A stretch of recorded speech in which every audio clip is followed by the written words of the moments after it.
Hola amado, Dios te bendiga, buen día. Qué bueno saludarte en este momento. Deseo grandes bendiciones para tu vida. Hoy quiero invitarte a estudiar la palabra del Señor.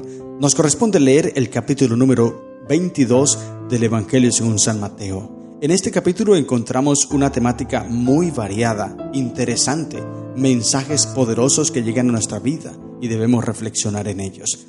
Relata Jesús aquí la parábola de la fiesta de las bodas, la pregunta de los fariseos sobre el impuesto del César, la pregunta sobre la resurrección de los muertos y el gran mandamiento más bien. Varias aplicaciones sacaremos de este capítulo, 4 por lo menos. Primera, la parábola de la fiesta de las bodas nos enseña sobre la exclusividad de la invitación a la salvación y la importancia de estar preparados para recibir esa salvación. Segunda aplicación, la pregunta de los fariseos sobre el impuesto al César nos enseña sobre la relación entre la fe y la obediencia a las autoridades. Interesante esto. Tercera aplicación, la resurrección de los muertos nos enseña sobre la vida eterna y la esperanza de la resurrección. Gloria a Dios. Y cuarta aplicación, el gran mandamiento nos enseña sobre el amor a Dios y al prójimo como fundamentos de la fe. Obviamente hay muchas más aplicaciones en este capítulo, pero el tiempo no nos alcanzará para detallarnos en cada versículo. Te invito a leerlo tú allí solito en tu casa para que puedas profundizar en la palabra del Señor. Y quiero hacerte 4 preguntas para que reflexiones. Primera pregunta: ¿has respondido a la invitación a la fiesta de las bodas y estoy preparado para la venida del Rey? Segunda pregunta: ¿cómo equilibro mi fe con mi obediencia a las autoridades y las leyes del país? Tercera pregunta: ¿tengo esperanza en la resurrección y la vida eterna? Y cuarta pregunta: ¿pongo en práctica el amor a Dios y al prójimo en mi vida diaria?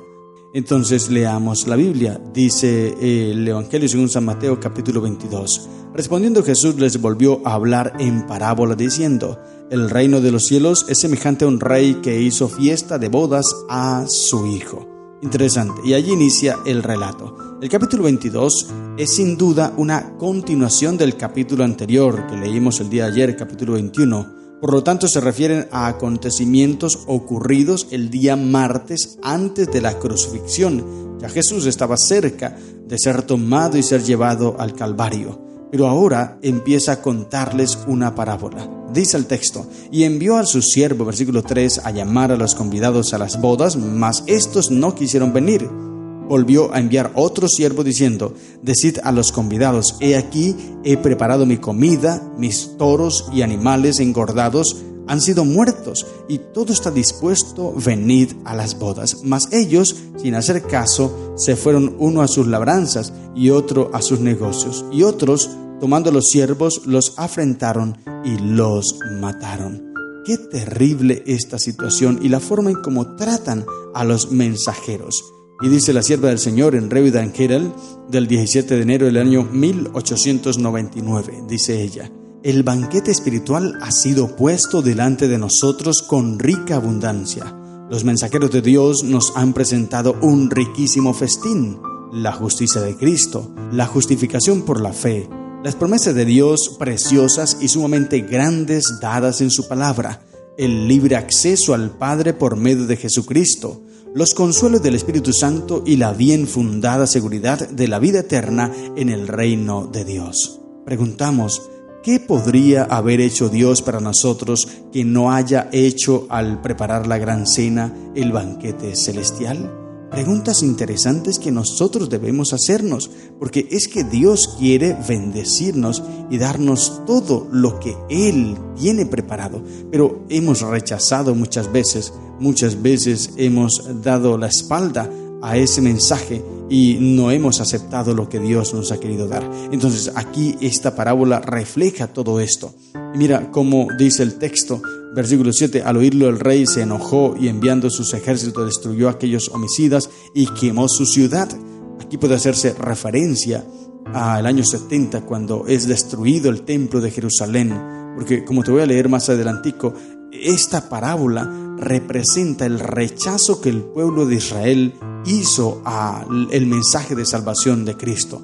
Estas las bodas, el Evangelio. Ellos están siendo llamados a recibir el Evangelio, pero rechazaron primero los profetas, que fueron los siervos enviados primero. Luego Juan el Bautista, lo rechazaron. Después vino Cristo Jesús, lo rechazaron también. Y después de la muerte de Cristo y la ascensión al cielo, los discípulos empezaron a predicar primero en Jerusalén, porque ese era el mandato de Dios en Hechos 1:8.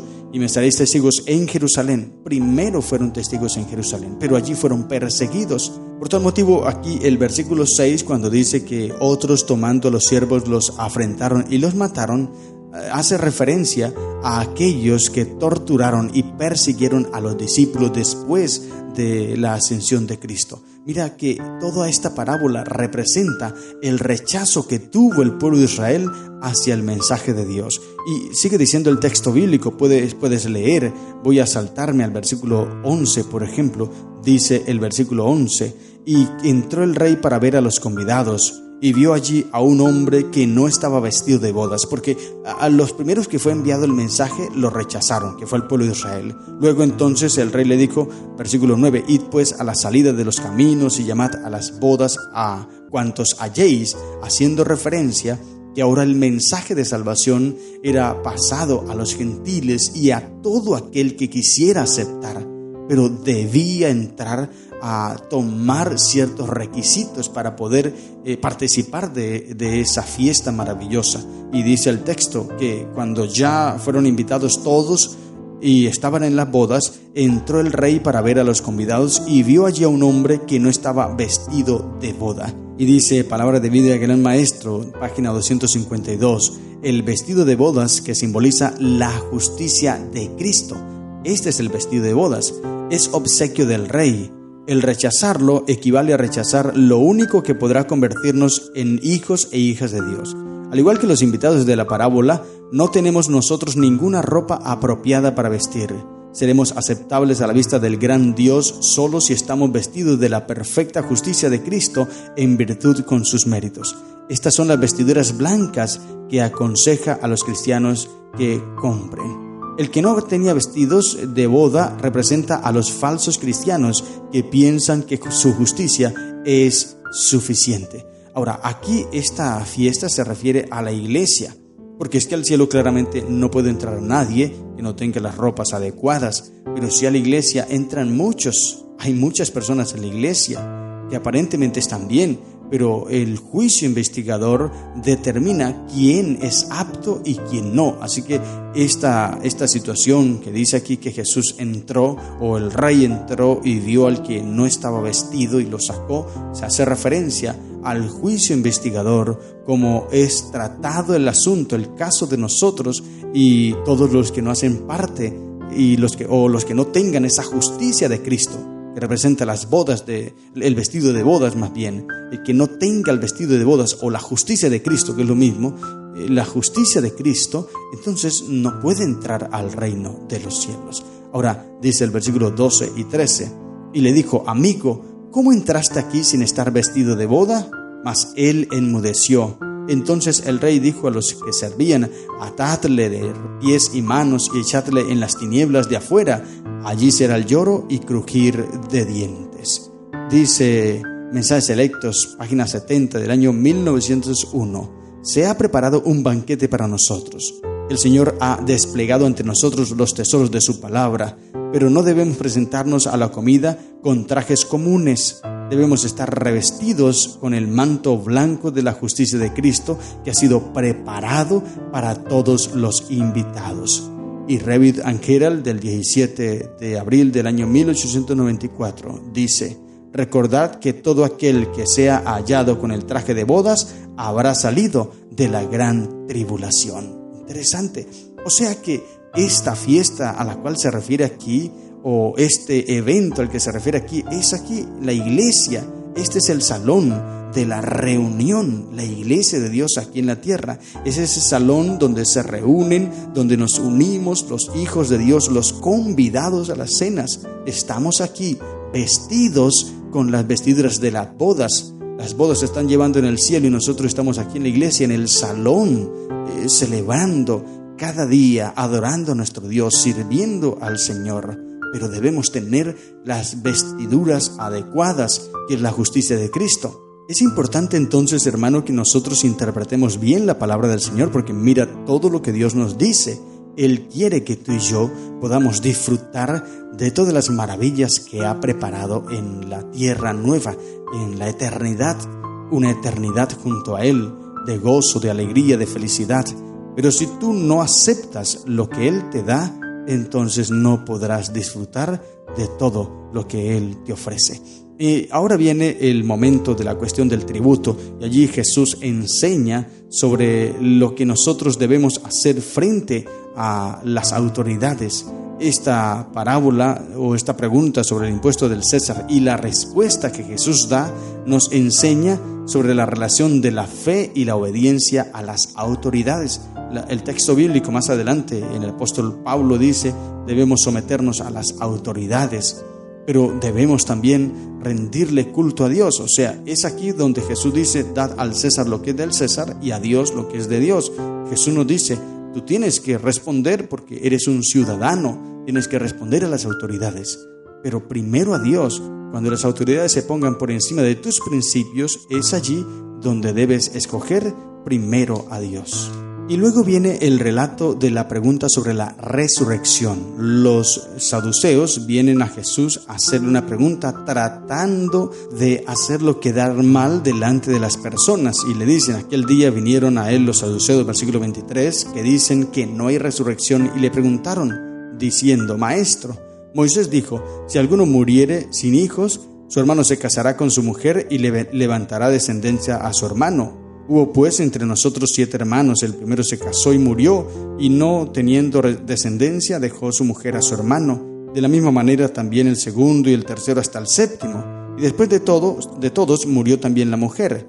En la resurrección, pues, ¿de cuál de los 7 será ella mujer, ya que todos la tuvieron? ¿Qué pregunta tan tremenda hicieron estos hombres? Ahora, ¿quiénes eran los saduceos?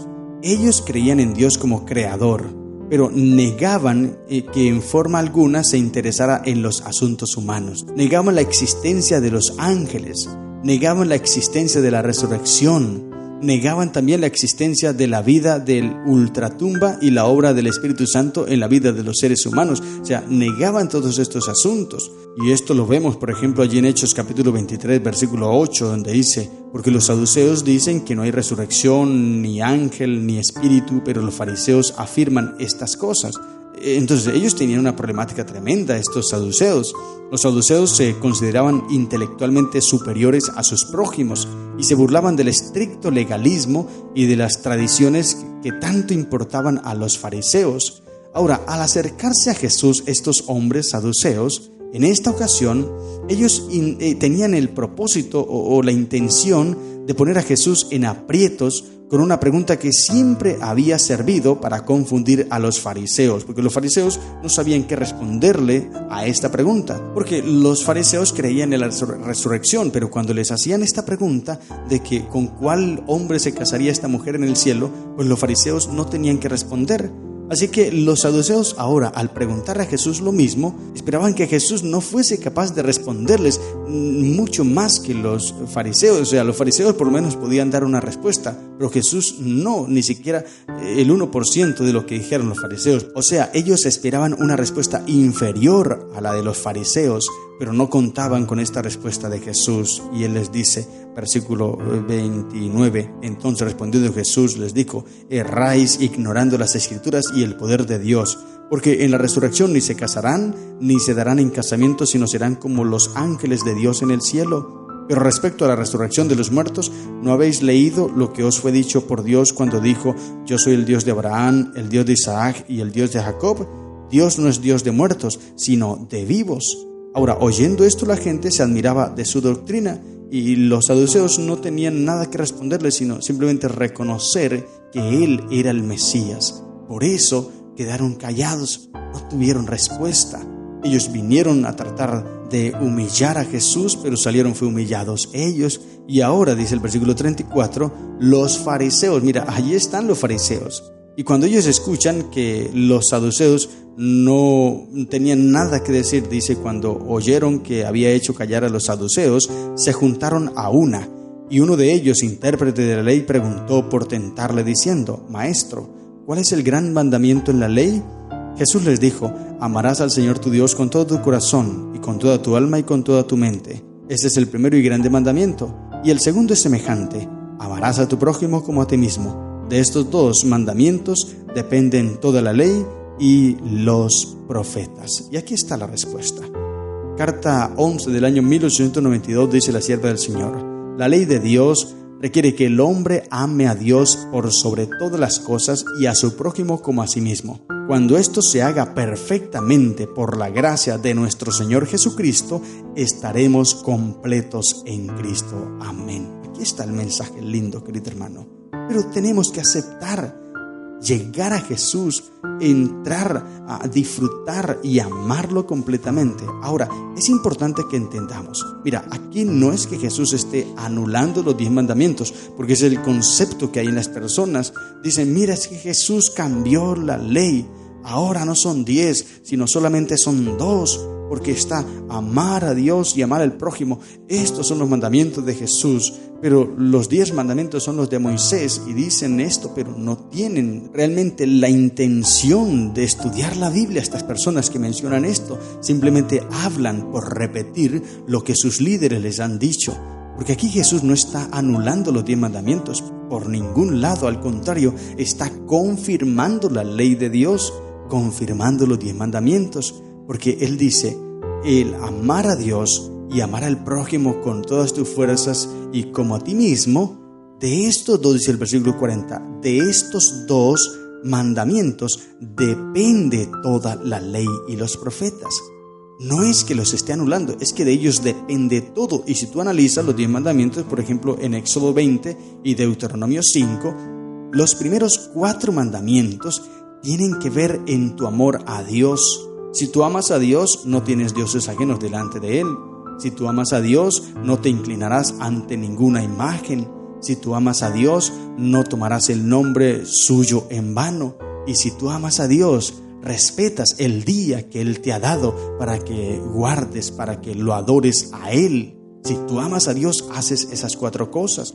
Así que allí no vas a estar en debate: es que este día no es, es que este día no es que cambió. O sea, no vas a estar en debate. Si tú amas a Dios, te será sencillo y fácil guardar esos 4 mandamientos. Ahora, si tú amas al prójimo, te será fácil honrar a tu padre. Si tú amas a tu prójimo, te será fácil respetarle su vida. No lo matarás. Si tú amas a tu prójimo, no cometerás adulterio. Si tú amas a tu prójimo, no le harás daño robándole sus pertenencias. Por eso no hurtarás. Si tú amas a tu prójimo, no le harás daño hablando mentiras de él. Por eso no hablarás contra tu prójimo falso testimonio. Y si tú amas a tu prójimo, te sentirás feliz con los triunfos, con los éxitos de tu prójimo, y no codiciarás la casa de tu prójimo ni nada de lo que tiene tu prójimo. ¿Te das cuenta? Por eso Jesús dice: de el amor a Dios y el amor al prójimo depende en toda la ley y los profetas. Entonces yo no guardo la ley para amar a Dios. No, eso es imposible. La ley no te da salvación.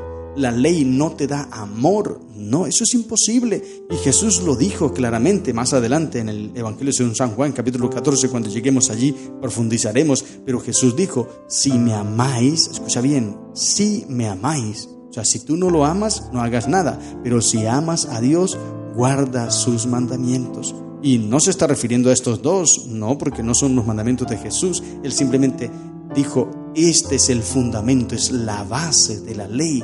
Los mandamientos son Éxodo 20 y Deuteronomio 5. Allí están los 10 mandamientos.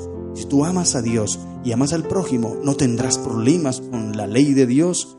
Pero si tú tienes problemas con la ley y siempre hablas en contra de la ley que quedó clavada en la cruz, que ya no hay que cumplirla, que esto, que aquello, que el sábado quedó abolido, que ahora es el domingo y muchas cosas, es porque no amas a Dios y estás buscando argumentos que ha dado el diablo, porque es el diablo quien dio esos argumentos. Daniel capítulo 7, estudiamos cuando llegamos a Daniel. Te invito a que leas una vez más Daniel.